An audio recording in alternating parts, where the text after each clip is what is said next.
Jacob, please. On the parallels from the German media, I have a more general question because you speak about innovation and how Thailand can benefit from it in the future. You develop these things more on your own track.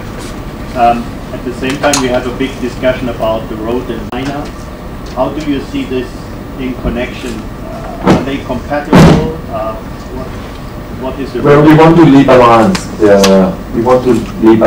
the game of power between big nations. I think over the past 5 years, we have been giving too much importance in dealing with China. We want to reduce that, and we want to rebalance our relationship toward Europe, toward Japan, toward the US more. I think that's the general guideline. In regarding to this, the road rail initiative, we have to look at it project by project. For example, the high-speed train rail, the route, the one that is what 3.5 kilometers. The one with China. Yeah. So that 3.5 kilometers rail project with China, we have to look at it. If how far, what's the progress right now? How far has it been into the project? We have to look into that in detail and see if we can do anything about that. I would say, talking about the high-speed rail collaboration with China, maybe we have to look at Mahathir's model from Malaysia. For us, it's unthinkable that you would invest in a high-speed train with just a distance of 3.5 kilometers. So,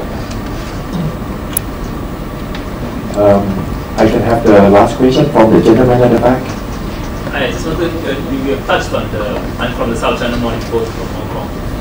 You touched on some of the things that I wanted to ask you, but basically, this idea of China's debt trap of diplomacy, as you know, as people are talking about, Mahathir has been talking quite aggressively about it, saying that his country doesn't want his country to be indebted to any big great power.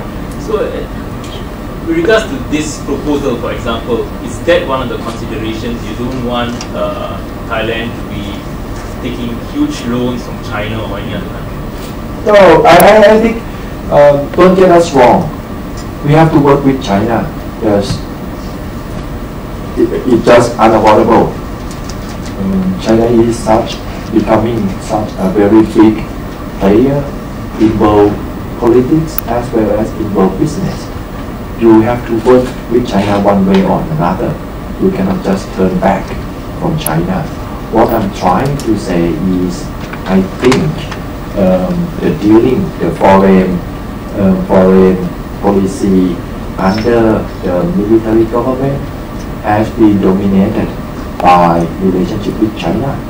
What I'm trying to say is we need to rebalance our foreign policy, not that we close doors to China. So we're still open for other kinds of collaborations. We're still open for other kind of bilateral agreements. There's no question about that.